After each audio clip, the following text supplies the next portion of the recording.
Реката Вардар повторно се соочува со сериозна еколошка закана, откако денес пак се забележани илјадници пластични шишиња и огромно количество комунален отпад кои пловеа до оштечението. Жителите на Раотинце во Тетовската општина Јагуновце го снимија овој екоинцидент исто како и на 27 октомври. И тогаш со часови илјадници пластични шишиња се движеа по течението на најголемата македонска река.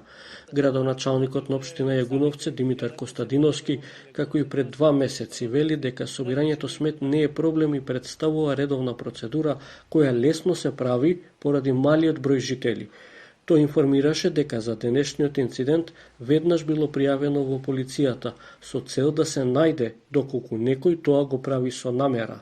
Да, денеска, на жалост, за овој настан пак што се случи повторно во општина Јагуновце, по течението реката Вардар има испуштено голема количина на пластични шишиња или комунален отпад и граѓаните реагираат до општината, каде што ние соодветно известиме сите надлежни институции, поштувајќи од МВР и до другите државни институции, и го пријавиме случајот како непознат сторител и вистина дека тоа комунален смет и ѓубре доаѓа од потечењето реката Вардар до други соседни општини.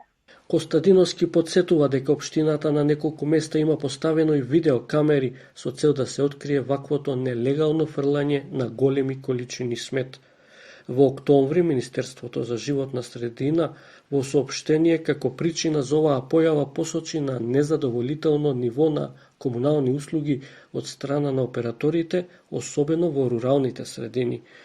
Воедно тогаш и најавија измени на Законот за инспекцијски надзор во животната средина со цел воспоставување на единствен систем за ваква инспекција во насока на поефикасна и поефективна контрола во областа на животната средина.